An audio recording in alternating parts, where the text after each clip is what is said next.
Olá! Hoje no mundo político, o tabuleiro eleitoral em Minas. A disputa pelo governo do estado, o desempenho e as chances dos candidatos, o peso dos apoios de Lula e Bolsonaro e ainda o que deseja o eleitor. Eu vou conversar com a cientista política Mara Teles, que é professora do Departamento de Ciência Política da UFMG. Bem-vinda, Mara. Obrigada pelo convite, Vivian. Mara também é presidente da Associação Brasileira de Pesquisadores Eleitorais, a Abrapel. Isso. Vamos começar, né? O assunto é bom, pesquisas. Vamos falar especificamente da pesquisa sobre o governo do estado, sobre o cenário para o governo do estado. As pesquisas estão indicando que Zema tem uma larga vantagem ainda sobre o segundo colocado, que é Alexandre Calil, cerca de 13, 14 pontos, mais ou menos. Várias pesquisas têm indicado isso. Hoje saiu um desdobramento, o Datatempo confirmou, e hoje saiu um desdobramento dessa pesquisa que pergunta ao eleitor se Lula apoiar Calil ou se Bolsonaro apoiar Zema, como é que fica o desempenho, os números, não é? Como é que ficam as intenções de voto. E aparece justamente, no caso de Lula apoiando Calil, uma virada do jogo. Lula terá fôlego. Na sua avaliação, Lula terá fôlego para conduzir, nós estamos aí há 4 meses das eleições, para conduzir isso e conseguir virar esse jogo em Minas, a terra que é uma referência assim, do resultado, que dá em Minas, dá nacionalmente de resultado eleitoral. Bom, Vivi, eu vou trabalhar um pouco com as pesquisas que nós fizemos em anos anteriores, que a gente trabalha com a ideia do grande eleitor, aquele eleitor que poderia ou não transferir o seu prestígio de uma pessoa como Lula, por exemplo, para um outro candidato, seja o seu sucessor ou seja um candidato fora do seu partido. Se nós tratarmos e verificarmos o que aconteceu em 2010, Lula conseguiu transferir o prestígio dele para a sua sucessora, que era Dilma Rousseff. Tanto é que a gente considera que a eleição de Dilma é vista como o 3º mandato de Lula da Silva. A Dilma era uma desconhecida até então, e ele conseguiu fazer esse projeto de transferência de prestígio. Contudo, era uma pessoa do seu mesmo partido, do PT, e que já trabalhava nos gabinetes com o ex-presidente Lula. Agora é um caso diferente. Agora Lula tentará transferir o seu prestígio, seu voto e sua personalidade e afeto para um candidato que não é do seu partido, que é do PSD. Então, eu acredito que, do ponto de vista teórico, pelos experimentos e estudos anteriores, Lula é um grande eleitor, é um grande padrinho político, pelo menos no que diz respeito à transferência para os membros do seu partido. Agora, em relação ao PSD, isso pode acontecer também através do Calil, só que eu não sei se virá com a totalidade de votos, que é uma coisa partido para partido, a outra coisa é do Lula para um partido que até então não fazia parte nem das coalizões com o PT, nem da base governista da ex-presidente Dilma Rousseff. Agora, Bolsonaro hoje é o presidente, né? Em que pese que a gente sabe que Lula teria uma votação, não é? Se a eleição fosse hoje maior que Bolsonaro em Minas, por outro lado também ele tem uma votação expressiva pelas pesquisas e pode influenciar também o voto em Zema, ou, quem sabe, no candidato do partido dele, que é Carlos Viana, do PL, não é? Até parece que a coisa não está bem encaminhada nesse sentido, mas como é que você vê a influência que Bolsonaro pode ter, afinal, em Minas? Bom, Minas sempre foi um estado multifacetado, como você disse. Ele faz fronteira com o Centro-Oeste, faz fronteira com outros estados, inclusive do Nordeste. Então, Minas expressa um pouco aquilo que os outros analistas já disseram, expressa um pouco uma síntese do Brasil, uma vez que é um estado que faz fronteira com vários outros e expressa, portanto, comportamentos políticos diversos. As eleições, de fato, passam por Minas. Se a gente lembrar o caso do Tancredo Neves, por exemplo, né, que foi um acordo que foi feito para derrotar a ditadura. Me parece que agora a gente está voltando aos anos 80, em que o PT criou, com outros partidos, uma frente ampla para derrotar um candidato também autoritário. Então, a influência do Bolsonaro, obviamente, existe. O PSL, mesmo que não seja o partido dele, vai fazer provavelmente a maior bancada na Câmara dos Deputados e é bastante provável também que faça uma grande bancada na Assembleia Legislativa, porque de fato a União Brasil não está investindo em um candidato presidencial. Na verdade, o candidato que eles lançaram é um burocrata e esse candidato vai ser cristianizado pelo apoio, provavelmente, ao Bolsonaro. Então, Bolsonaro pode não ter tanta influência em Minas e no resto do país, porque ele é um candidato hoje com baixa aprovação. Então, ou o Zema vai tentar se colar no Bolsonaro para aumentar as suas chances, um pouco que seja, porque ele está quase ganhando no segundo turno, ou o Zema vai tentar se desvencilhar, se afastar do Bolsonaro, dependendo da avaliação que Bolsonaro tem em Minas. E até onde eu saiba, a avaliação do presidente Bolsonaro em Minas não é positiva. Então, pode ser que o Zema, por interesses pessoais, já que ele está muito na frente, não precise desse apoio do Bolsonaro para o executivo, mas pode usar isso para ter votos no legislativo, uma vez que o Zema governou sempre em conflito com a Assembleia Legislativa. Só para efeito para ilustrar aqui nossa conversa, que vem a calhar a informação, saiu o Datatempo para a presidência em Minas. Como é que fica? 44, é a mesma pesquisa, né, que eles vão soltando aos poucos, soltaram agora essa para a presidência. 44,8% Lula tem em Minas e Bolsonaro tem 28%. Isso corresponde, isso nas espontâneas ou nas estimuladas? Provavelmente deve ser na estimulada. Corresponde ao cenário nacional, né? O Lula tem 44, 45 no cenário nacional e o presidente Bolsonaro varia entre 25 e 28. Então, Minas, da mesma forma, está representando o resultado nacional. O Zema, me parece que é um candidato hoje que ele depende menos do apoio do Bolsonaro, ao passo que Calil depende mais do apoio do Lula. Então, pode ser que o Zema se mantenha neutra, fazendo algumas aparições apenas com Bolsonaro, mas não exatamente dizendo que ele é o representante do Bolsonaro em Minas Gerais, porque o presidente Lula sempre teve muito apoio em Minas Gerais, inclusive em outras eleições, onde Minas foi decisiva, como, por exemplo, o caso das eleições de 2010, no qual o ex-governador Aécio Neves perdeu em Minas Gerais.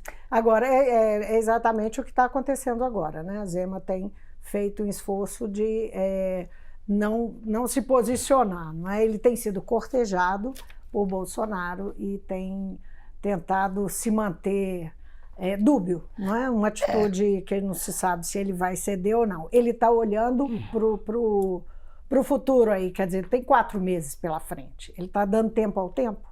Eu acho que ele está dando tempo ao tempo porque tem uma coisa que é muito importante, ele é o incumbente, ele é o governador de Minas Gerais. E como a gente sabe, o incumbente, ele sempre sai na frente das pesquisas porque ele tem a chave do cofre, ele tem a articulação com os municípios, ele tem a capacidade de recursos não só políticos, mas também de recursos financeiros. Afinal de contas, o presidente Bolsonaro, naquele orçamento secreto, fez uma distribuição muito grande de recursos e nós não sabemos até então para quais partidos foram esses recursos e quais foram os mais contemplados. Então, a posição do Zema hoje é muito confortável.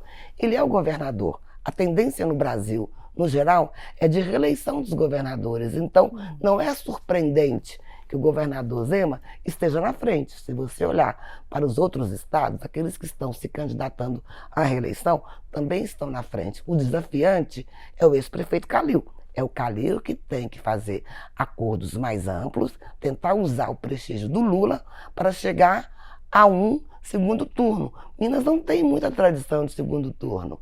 É raramente, como aconteceu nas últimas eleições, em que o governador perdeu, o Pimentel, que era do PT, mas isso foi um caso único em Minas. Vamos ver se esse caso da perda de um governador candidato à reeleição vai acontecer de novo agora em 2022.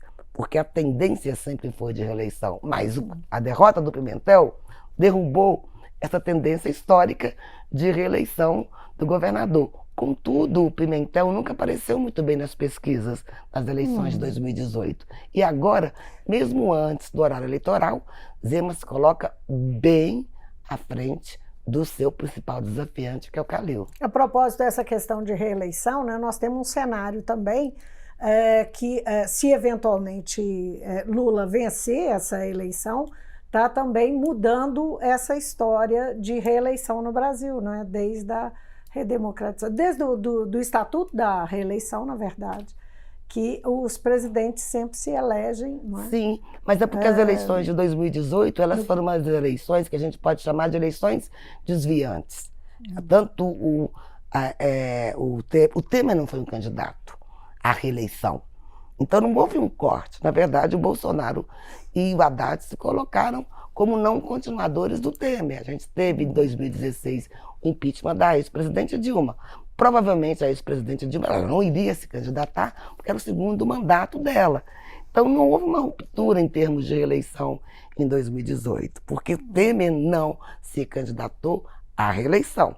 Então eu acho que o que aconteceu de desviante foi Minas Gerais. Foi o fato do Pimentel não ser reeleito.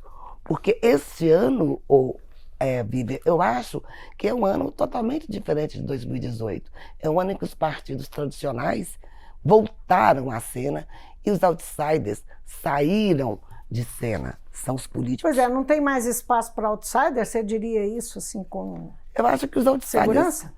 Diria com segurança se a gente olhar para as eleições municipais de 2020. Nas eleições municipais de 2020, os grandes ganhadores foram os partidos do Centrão, como o PSD, o DEM, o PSL, e eles conseguiram manter não só o maior número de prefeituras, foram os que mais cresceram, mas também foram os partidos que mais governam em termos de número de habitantes. Hoje, os blocos de direita no município, pela primeira vez, governam 52% da população. Então, esses partidos que podem ser classificados como ideologicamente de direita, inclusive o PSD, do ex-prefeito Calil, eles têm uma entrada muito grande nos municípios. Então, a gente pode dizer que esses partidos são partidos tradicionais, eles voltaram à cena e os outsiders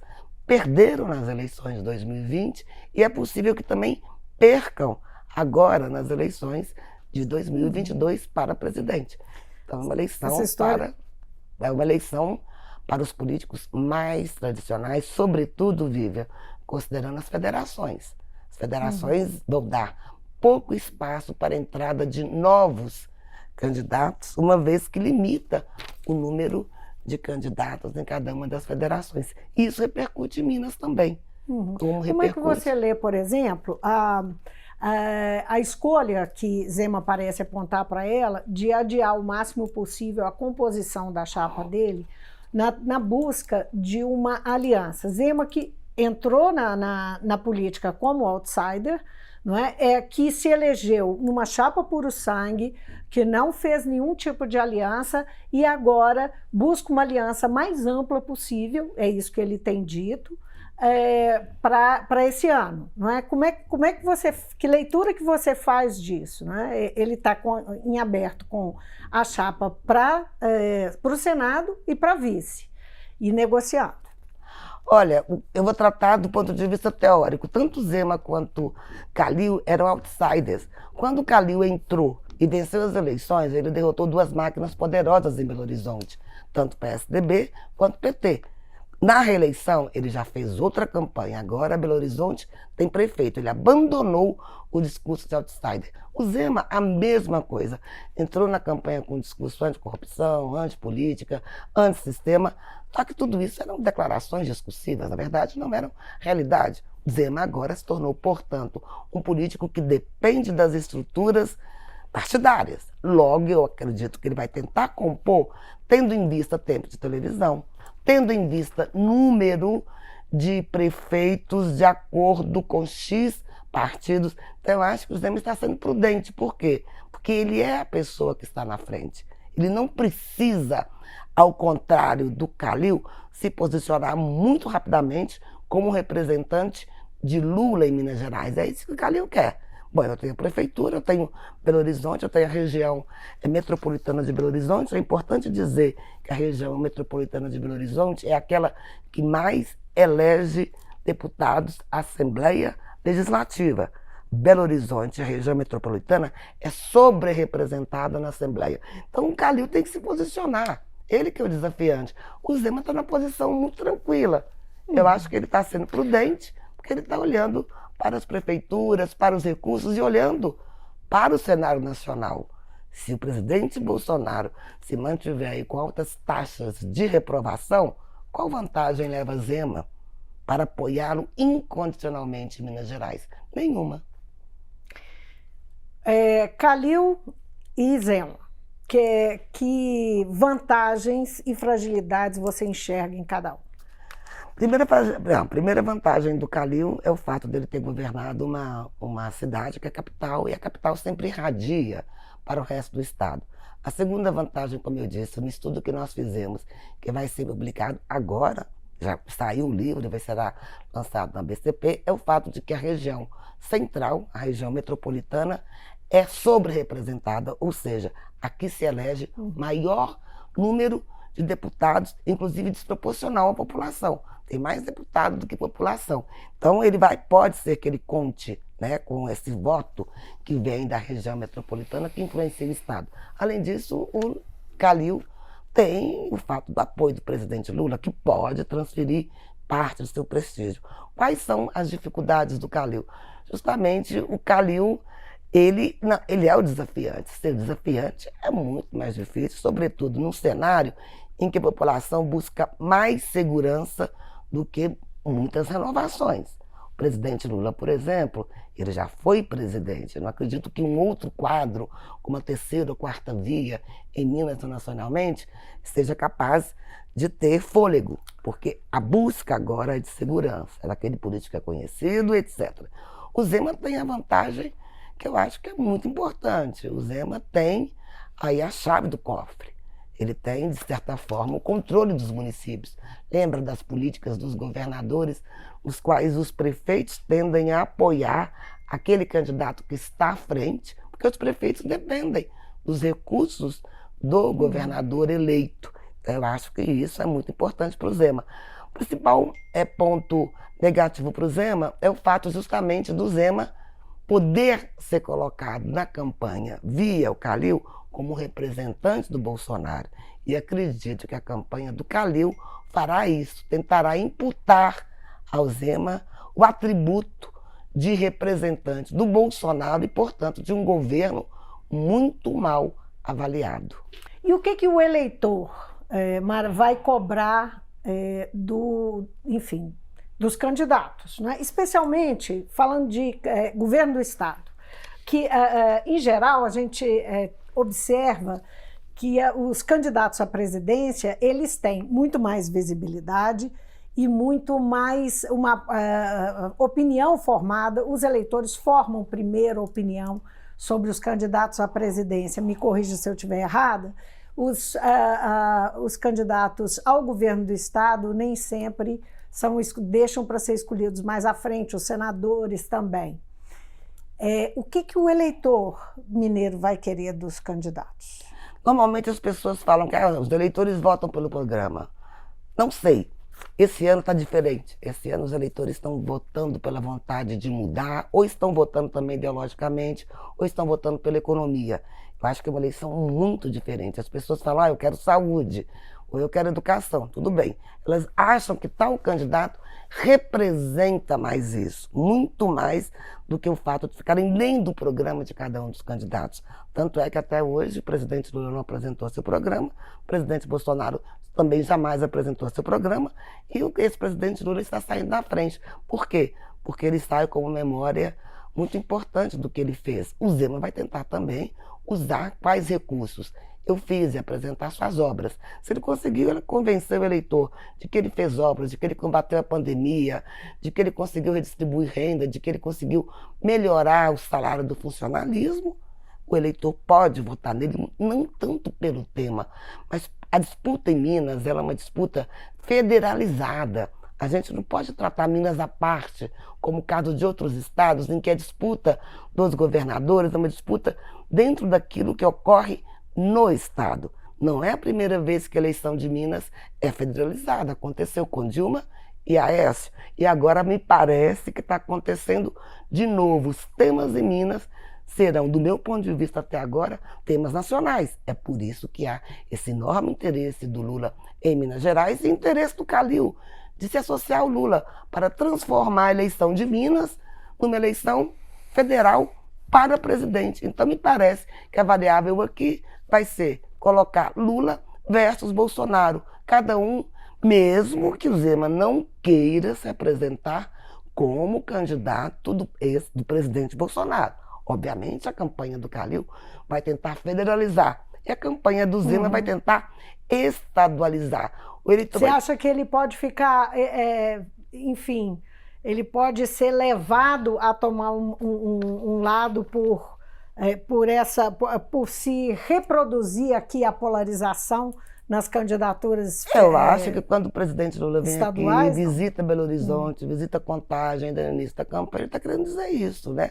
Tanto é que Minas é objeto das diversas análises que acontecem aí na Grande Minas. A relevância de Minas não é apenas porque ela é multifacetada, não é apenas porque ela é o segundo colégio eleitoral, mas para manter Minas, o PT quer manter Minas a polarização. O Zema, por seu lado, vai tentar se separar dessa polarização. Só que a campanha não depende só do que o Zema quer ou do que o Calil quer. Então, é isso que vai ocorrer. É óbvio que a campanha petista, PSD, que é mais PSD do que PT, vai tentar associar o Zema ao presidente Bolsonaro, que está com uma avaliação muito ruim. Então, a campanha fica difícil ele dizer, não sou nem... será nacionalizada, será uma campanha federalizada, bem diferente. Não bem diferente não, como as demais foram. Tanto é que uma das razões pelas quais o ex-governador Pimentel perdeu aqui não foi só pelos problemas do seu governo, foi porque ele era associado ao petismo, e o petismo perdeu nacionalmente também. Então, Minas e São Paulo têm essa característica de eleições mais federalizadas. Agora, vamos pegar aqui o resto da nossa entrevista para falar um pouquinho sobre o movimento de Lula e Bolsonaro em nível federal. Nas últimas semanas, Bolsonaro tem intensificou os ataques às urnas eletrônicas, né? A gente viu isso muito claramente. Ele tem subido o tom diversas vezes, dia após dia, às urnas e ao TSE, por associação, e, por outro lado, ele está correndo atrás de uma solução para a alta dos combustíveis, que gera inflação e que pode colocar em risco aí a reeleição, criar um problema sem volta para ele para a reeleição. A pergunta é como é que você avalia esses movimentos que ele faz, né? Como é que você relaciona esses dois movimentos? Que papel tem esses movimentos do presidente Bolsonaro, que é candidato à reeleição? O presidente Bolsonaro nunca aderiu à democracia, nem do ponto de vista discursivo, que você pode não aderir, combater a democracia, que seria um problema já, e nunca aderiu à democracia do ponto de vista das atitudes dele. Ele nunca aceitou, de fato, ele sempre teve um projeto desde o início autoritário. Então, não existe...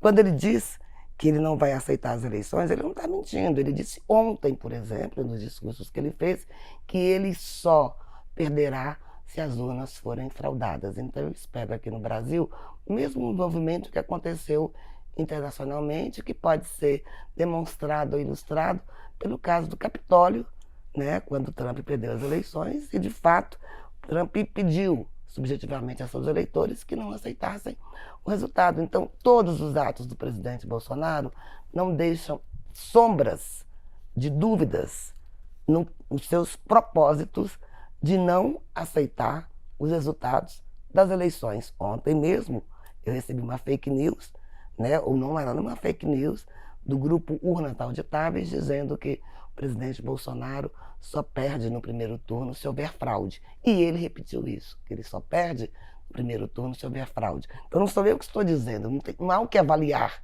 quando o próprio presidente diz isso e diz isso publicamente. O TSE, eu acredito que está muito preocupado com essa situação, o STF também. A gente viu agora que tinha um candidato, né, um deputado que foi cassado e foi descassado pelo aliado do presidente Bolsonaro.